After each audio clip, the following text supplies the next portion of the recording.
My happy marriage didn't last long. We were married for 2 years, and I still had strong feelings for my husband. I spent every day focusing on him, trying to stay attractive and take care of myself. But then I discovered that my husband was cheating on me. The woman he was seeing was very important to him. I decided I wanted a divorce.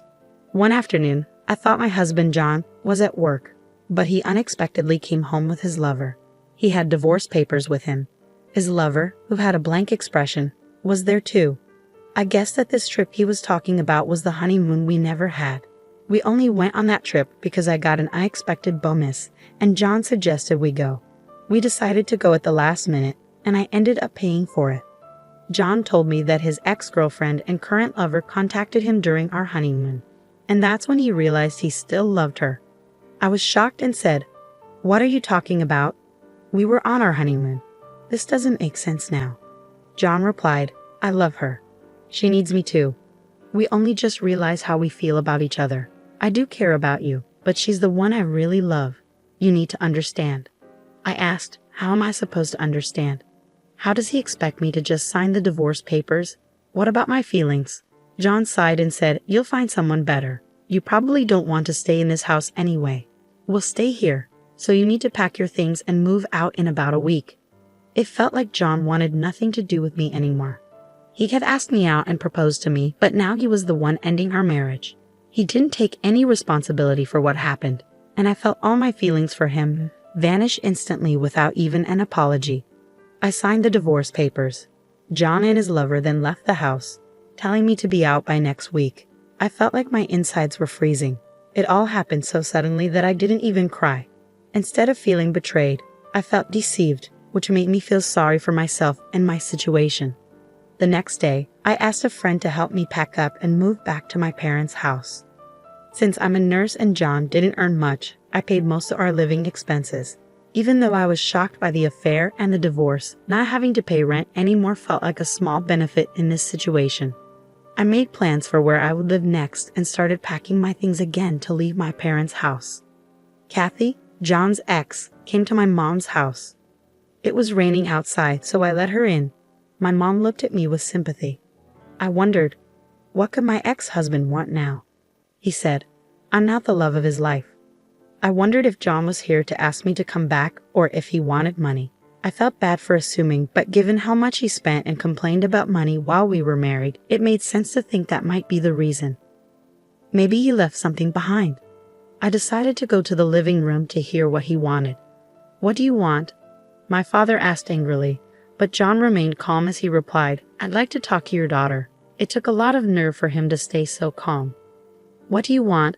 "I'm busy," I said.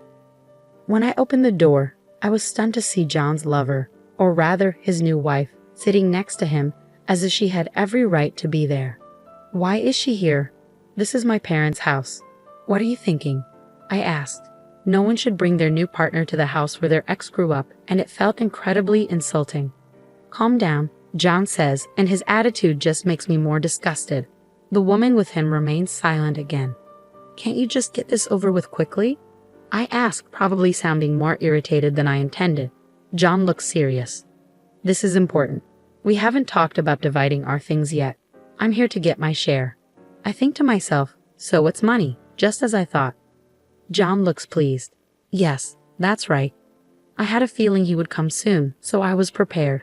I take out my purse and give him 30 cents. "Here, this is your share." "What?" John and his new wife gape at the 3 dimes in his hand. "What is this?" He throws the coins on the floor. His new wife suddenly speaks up. "Are you kidding? This isn't property. Stop messing around." They're both furious. "That's all the savings we have left," I calmly explain. John must have expected more. He sneers at me and says, "What are you talking about? There's more.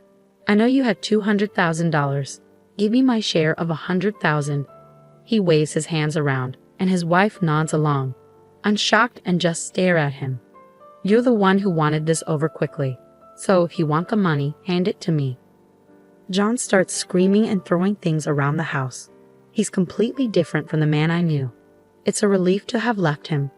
The loud noise and shouting bring my dad, who had left the room, and my brother, who had just come home, into the living room. My dad is stunned by John's outburst but manages to grab John's arms and restrain him, stopping him from causing more chaos. I quickly explain the situation to my brother, who is a lawyer and understands what's happening because he knows about the divorce. John's new wife overhears us and realizes that John has a lawyer in the family. "Hey, I didn't know your ex-wife had a lawyer in the family," she yells at John, her eyes wide. I wonder why they're so focused on money. Even though I don't want to talk to John, I ask him, "Why do you need the money so badly?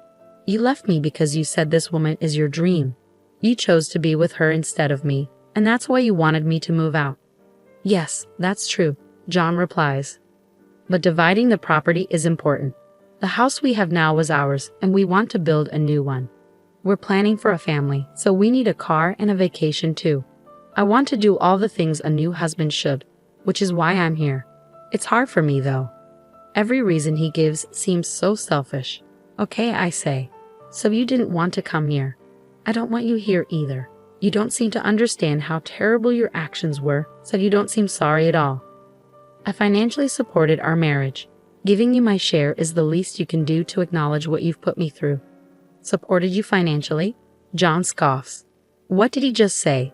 Did he say I supported him? Maybe I heard wrong. John never wanted to work.